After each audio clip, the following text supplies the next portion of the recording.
This episode will cover 5 tips for beginning lockpickers. If you're a beginner, this video will hopefully help you start your Locksport journey on solid footing.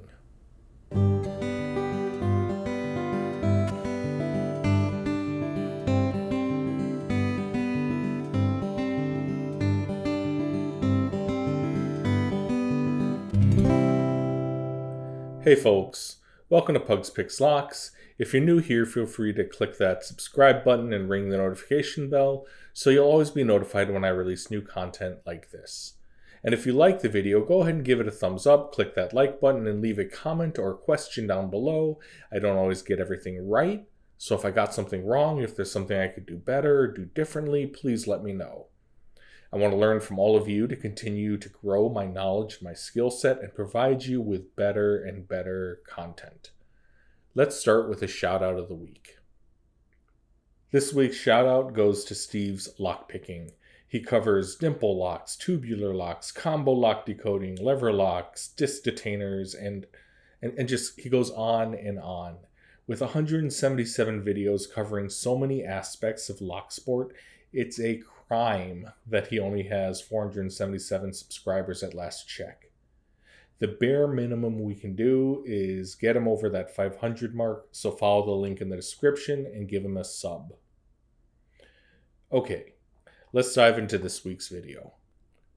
So I've tried making this video several times, and each time it was running close to 40 minutes. The shortest that I managed was 35 minutes. My best friend was timing me, and she eventually pointed out that the problem is that this isn't 5 tips, this is actually 5 topics. So what I've decided to do is that I'm going to do this as a video series. I'll give an overview of the 5 topics in this video, and then we'll take a deeper dive into each topic in separate videos. So here we go. My goal for this channel is to bring new folks into the world of Locksport, and to help them get a good start on their Locksport journey. So towards this goal, we're going to discuss these 5 tips/topics that will hopefully help beginners to develop a feel for the locks that they're tackling. These aren't in any particular order because none of our struggles are the same, and therefore the tips we need will not be the same. The first tip is to learn single pin picking sooner rather than later. As beginners, we love success. Getting an open is an intoxicating, addictive feeling. And for many of us, those first opens are achieved through techniques like raking or zipping or bumping or bypassing, etc. And we learn things like how to zip a lock, or how to rake a lock. And we get our opens, and this is an intoxicating, addictive feeling. And this is great. There's nothing wrong, inherently wrong with these quote-unquote low-skill techniques. And I don't like that term because you actually are developing some skills. You're learning to vary tension when you're raking.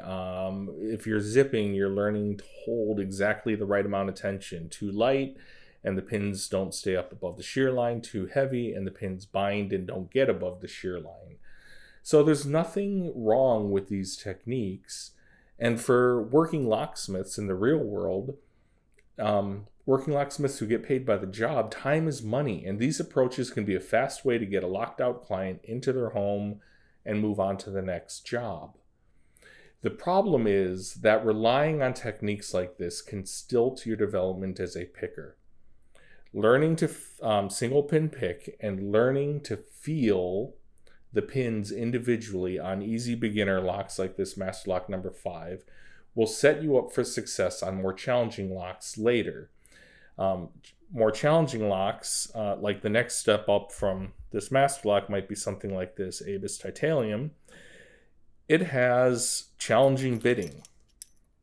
You can see that there are some severe highs and lows in the bitting on the key. Like this low on pin 3 is protecting this high lift on pin 4. You have to reach around pin 3 and not overset it while you're trying to set pins 4 and 5. So challenging bitting makes it difficult to rake or to bump or to zip these locks. So developing a feel for tensioning, developing a feel for pick depth, developing a feel for how the pins are in various states, being able to tell the difference by touching a pin if it's set, overset, binding, not binding, whatever. Learning to feel what's happening inside the locks pays huge dividends later. And speaking of pick depth and tensioning, that brings us to our next couple of topics. Tip 2 or topic 2 is to understand your tools. You'll need to understand all of your tools, but here I'm mostly talking about your picks, and we'll talk about tension next. With your picks, it's important to know things like how steep your hook is. You can see that all of these, they go from a shallow hook to a medium hook to a steep hook to a very steep hook, right?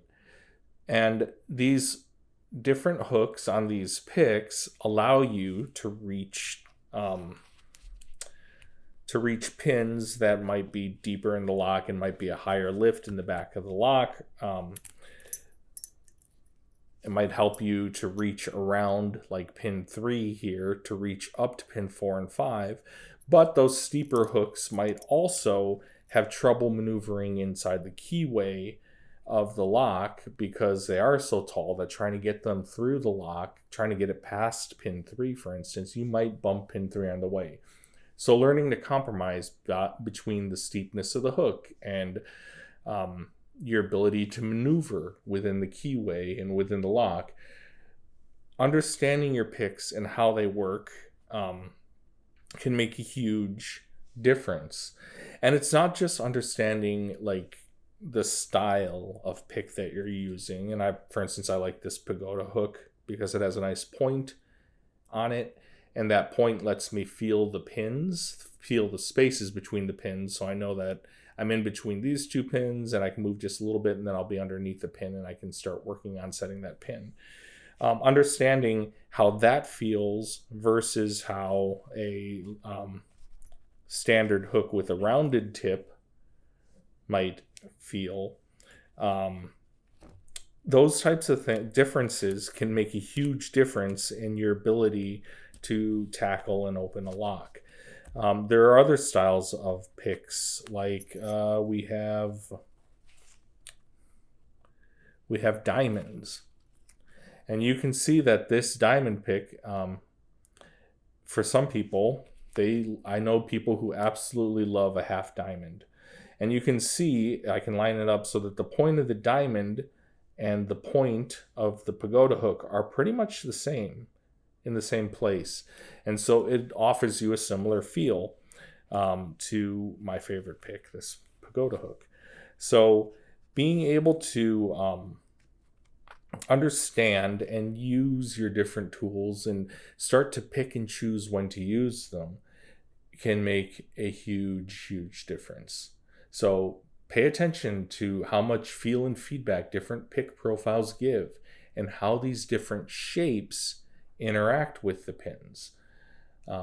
There's also differences in gauge. This is a thinner gauge of steel than, say, this standard short hook over here.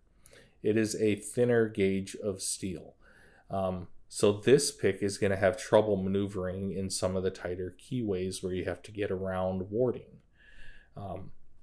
Then this pick, with its much thinner gauge of steel, can slip into narrow keyways much more easily. All right. The next tip/topic, number 3 here, is to develop a strong understanding of tension. I often say that tension is around 75% of getting an open. That's a made-up statistic and maybe an overstatement, but my point here is sound. There are locks that require feather light tension. Some locks require an absolute Hulk hand on the tension. And there are many locks that, like this one, that require you to vary the tension depending on what type of pin you're touching.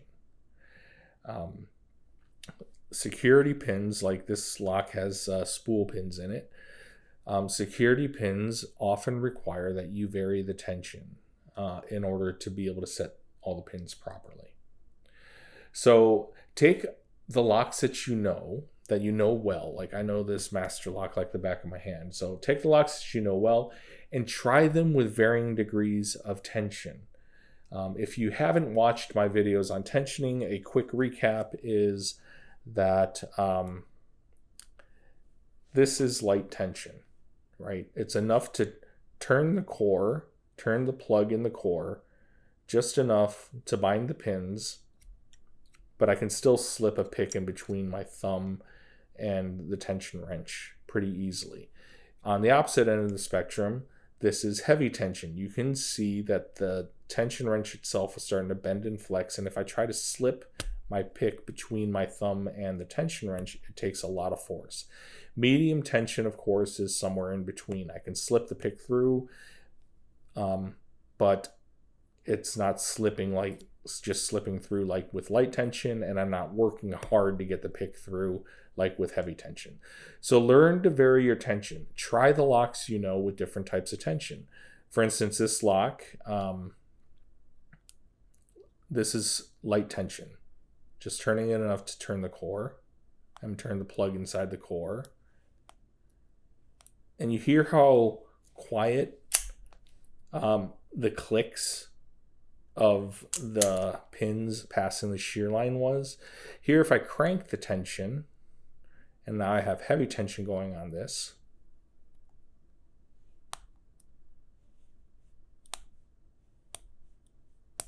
you hear how much louder and more distinct each one of the clicks is. Tension can also, vary the binding order. It can alter the binding order of a lock. Also learn top of the keyway tension and bottom of the keyway tension both. I prefer bottom of the keyway for most applications, but learn to use top of the keyway tension as well. Really analyze the difference between the two, like in terms of how much real estate in the keyway your pick has now to be able to move and maneuver around the pins versus bottom of the keyway tension, where my space is much more limited. And there are advantages and disadvantages to both. So get a feel for which one you prefer and which locks, because each lock is going to ask for something different. Try to vary the tension with bottom of the keyway. Try to vary the tension with top of the keyway. Get to know how tension affects the lock and what's happening inside the lock, what's happening with the pins. Getting the right tension is king. And remember that different locks can ask for different approaches to tension. Okay, so our fourth tip here, our fourth topic here is to break your habits. And what I mean by that is this Z-wrench is my favorite tensioning tool, and I use it in the majority of the locks that I use that I tackle, because I can use top of the keyway. I can use it for top of the keyway tension, or I can use it for bottom of the keyway tension because of the two ends on it, right? I get great feedback and feel from this particular tension wrench. So this is my favorite tension wrench. This is my favorite pick. Every time I tackle a new lock, I reach for that tension wrench, that little Z wrench, and I reach for my Pagoda hook. I tend to prefer bottom of the keyway tension, because with bottom of the keyway tension, I can actually lever my pick against the tension wrench. That becomes a fulcrum for moving my pick and actually working on the pins. It becomes a fulcrum for my pick. I'm levering against it. But it does soak up a lot of the keyway. And so for like American locks, I have to go top of the keyway, because losing that much of the keyway means that I can't maneuver the pick at all.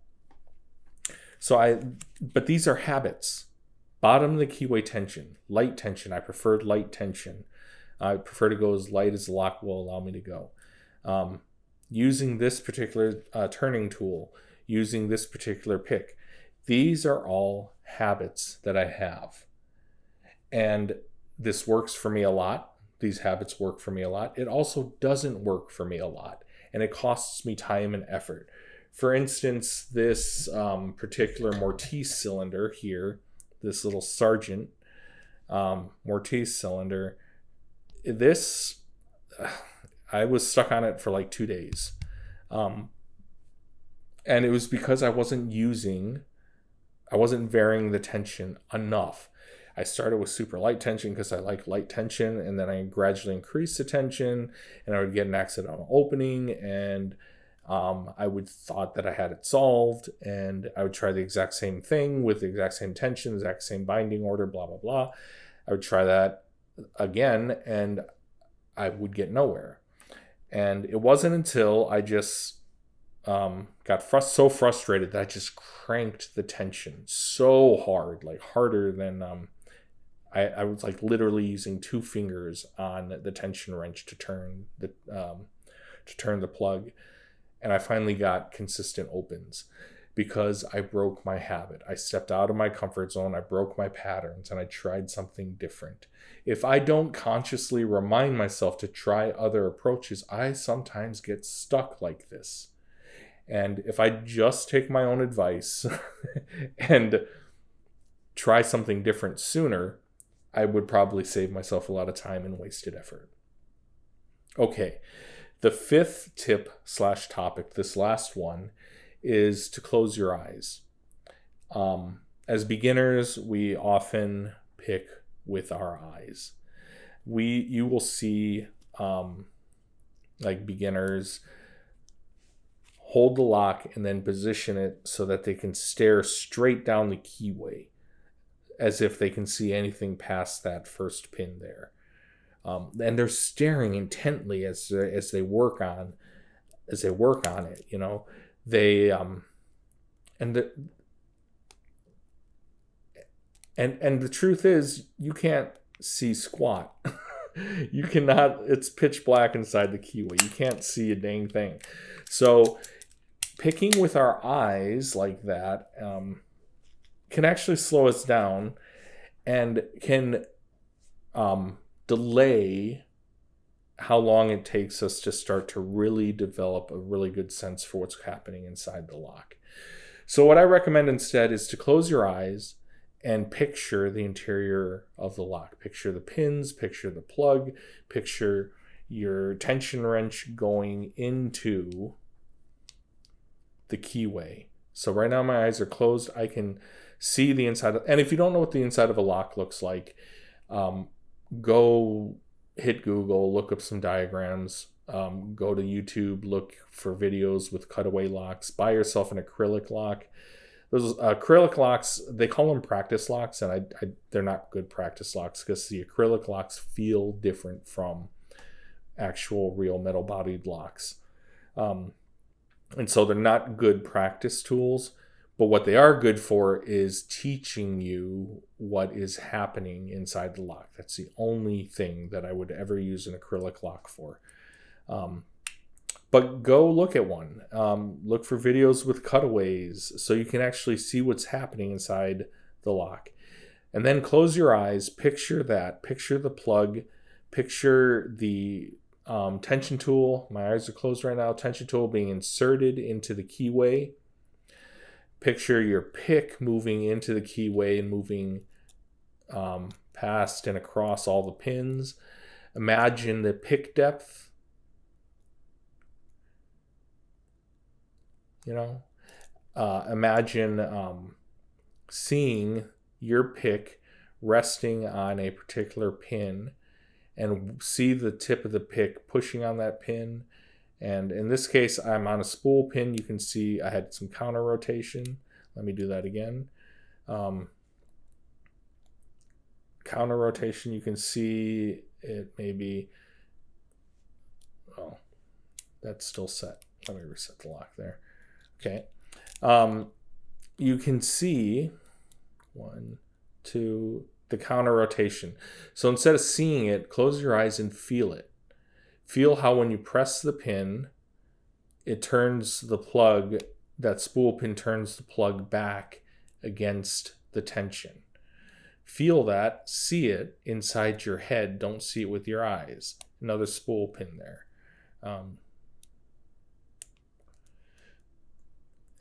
And another spool pin here, and I overset a pin. But anyhow,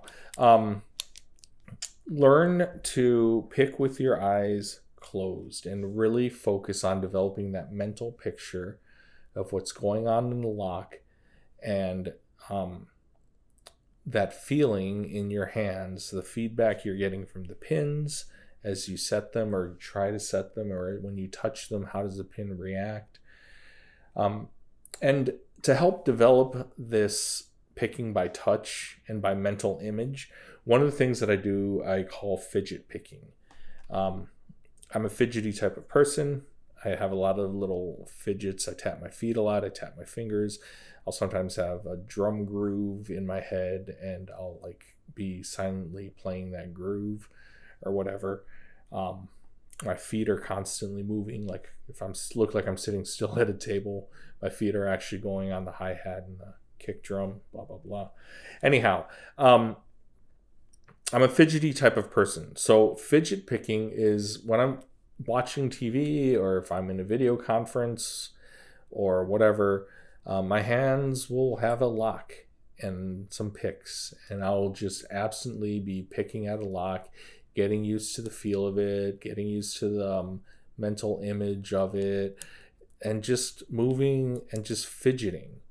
You start to develop incredible motor memory.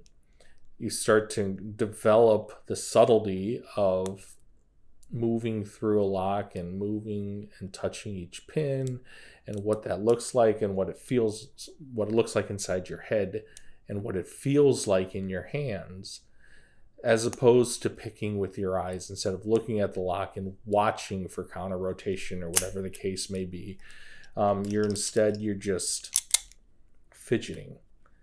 And do this with locks you know really well, fidget picking locks you know really well, so that you really start to get a sense for pick depth, you get a sense for tension, you get a sense for what's actually happening inside the lock.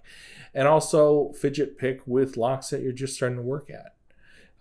Get to know the inside of that lock, get to know the feeling of that lock. But anyhow, I know this one is a little bit esoteric, closing your eyes and picking with your eyes closed, use the force loop, whatever. It's a little bit esoteric, but this, more than anything else, has helped me to develop my skills as a picker. Okay, so there you go. 5 tips to help beginning lock pickers. I'll expand on each one of these in following videos, and I'm hoping that for beginners, this will save some of you the grief that I and others experienced coming up in Locksport way back when. I've been picking for like 43 years. Hey folks, thanks for watching. If you liked the video, remember to drop a like and leave a comment or a question below. If you're new here, subscribe and ring the notification bell for more content like this. Until the next video, happy picking y'all.